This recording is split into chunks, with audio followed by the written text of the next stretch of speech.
Hello hello everyone. विद्यार्थियों, three dimensional geometry से लिया गया एक क्वेश्चन, 3D ज्योमेट्री, त्रिविमीय ज्यामिति से लिया गया एक टर्म एज क्वेश्चन के रूप में आपके सामने इस व्हाइट बोर्ड पर लिखा हुआ है। आइए पढ़ डालते क्वेश्चन को और इसके बाद इसका एक्सप्लेनेशन कर देते हैं। लिखा हुआ है find the vector and Cartesian equations of the line. देखो, लाइन का हमें वेक्टर इक्वेशन लिखना है और कार्टेशियन इक्वेशंस को लिख डालना है of the line through the point 5 to -4। वह लाइन किसी स्पेसिफाइड पॉइंट से गुजरता है और वह पॉइंट है 5 to -4 and which is parallel to the vector 3i cap plus 2j cap minus 8k cap। और वह लाइन इस वेक्टर के पैरेलल है। कौन सा vector? 3i cap plus 2j cap minus 8k cap. आइए सबसे पहले हम वेक्टर इक्वेशन लिखते हैं। देखो, वेक्टर इक्वेशन ऑफ द जो लाइन होता है ना,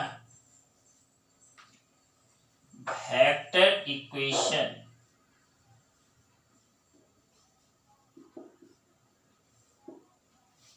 इस वेक्टर इक्वेशन को पिछले क्लास में मैंने डिड्यूस किया था, वेक्टर इक्वेशन को फाइंड किया था।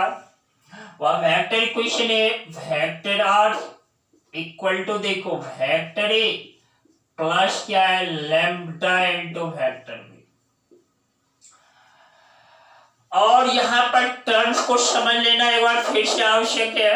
देखो, यह एक लाइन है, यह लाइन स्पेस में है। यह लाइन एक पॉइंट ए से पास कर रहा है और वह पॉइंट देखो दिया हुआ है 5, 2 और -4। इस पर एक आर्बिट्रेरी पॉइंट P है और इस पॉइंट P का ये जो पॉइंट P है ना, उसका देखो पोजीशन वेक्टर वेक्टर आर है, यानी P का पोजीशन वेक्टर क्या है, वेक्टर आर, यह दिया हुआ है। और देखो, ये जो पॉइंट ए है ना, इस पॉइंट का पोजीशन वेक्टर यही वेक्टर ए है, यहां पर इक्वेशन में ध्यान देना। और यहां पर कार्टेशियन इक्वेशन है 5 to -4। एक पॉइंट वेक्टर ए जो होता है ना, प्राप्त होता है, देखो 5i cap plus 2j cap -4k cap, यही वेक्टर ए है।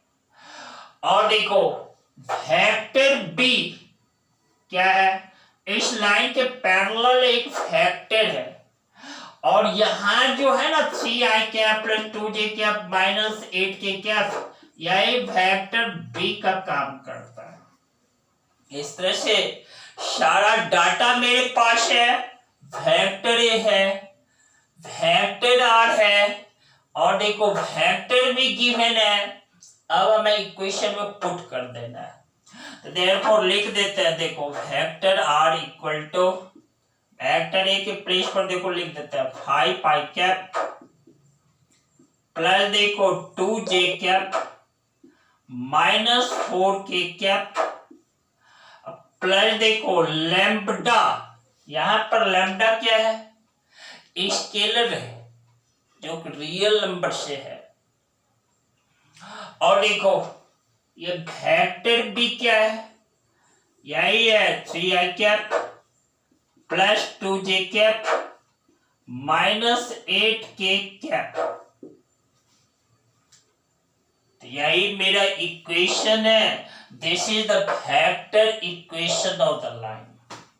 एक बार मैं पढ़ देता हूं, vector equation of the line, vector r equal to 5i cap plus 2j minus 4k plus lambda into inside bracket देखो 3i plus 2j minus 8k इतना ही कर देगा ना, वेक्टर इक्वेशन लिखा चला जाएगा। अब हमें क्या करना है, अब हमें कार्टेशियन इक्वेशंस को भी लिख डालना है। देखो कार्टेशियन इक्वेशन का फॉर्मूला मैंने पढ़ा है, क्या है याद है ना, पिछले क्लास में इसको भी मैंने पढ़ा है। कार्टेशियन इक्वेशंस जो है ना इक्वेशन, ये देखो x minus x1 by a that is equal to y minus y1 by b, देख रहे हो, that is equal to z minus z1 by c equal to lambda. ये कांस्टेंट स्केलर जिसको कहते हो विद्यार्थियों, यह मेरा कार्टेशियन इक्वेशन है। अब यहाँ पर टर्म्स को जानना आवश्यक होता है कि यह x1 y1 z1 क्या है, आप जान लो।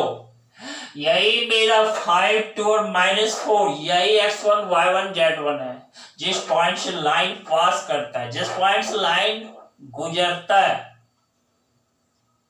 The point through which line passes. और देखो ए बी सी क्या है, याद रखना एबीसी लाइंस का डायरेक्शन रेशियोज है, जिस लाइन का हमें इक्वेशन लिख डालना है। तो देखो वह कहां से प्राप्त होगा, ये देखो वेक्टर बी जो है ना 3i plus 2j minus 8k, इसी से हमें डायरेक्शन रेशियोज मिलेगा उस लाइन का, क्योंकि वेक्टर भी इस लाइन के पैरेलल वेक्टर है। तो दो पैरेलल वेक्टर है ना, दोनों का डायरेक्शन रेशियो सेम होता है, यानी इस वेक्टर का जो डायरेक्शन है रेशियो है वह इस लाइन का है। तो इस तरह से ए बी और सी के प्लेस पर क्या पुट करना है, देखो 3 2 और -8 लिख डालते हैं। therefore x माइनस x1 के प्लेस पर 5 डिवाइडेड बाय, देखो यहां पर i कैप का कंपोनेंट 3 इक्वल टू देखो y minus y1 y minus 2 divided by क्या है b, j का component 2 that is equal to देखो z माइनस z1 z1 क्या है -4 माइनस माइनस +4, और यहां पर c देखो c मेरा -8 है, that is equal to lambda. Lambda विद्यार्थियों x minus 5/3 equal to y minus 2/2 equal to z plus 4/-8 equal to lambda is the Cartesian equation of this line। यह इस लाइन का एक कार्टेशियन इक्वेशन है, और यही तो हमें फाइंड करना था, वेक्टर इक्वेशन फाइंड करना था, कार्टेशियन इक्वेशन फाइंड करना था, कर डाला। इसी के साथ विद्यार्थियों एक बात मैं बोल देता हूं, कह देता हूं, आपको आपसे साझा कर लेता हूं, वह यह कि आप प्रतीक्षा कर सकते हैं, लेकिन वक्त प्रतीक्षा नहीं करता है, वक्त आपकी प्रतीक्षा नहीं करता है। इसलिए विद्यार्थियों वक्त को पहचान कर आगे बढ़ते रहो, रुकना नहीं तो सफलता से दूर चली जाएगी।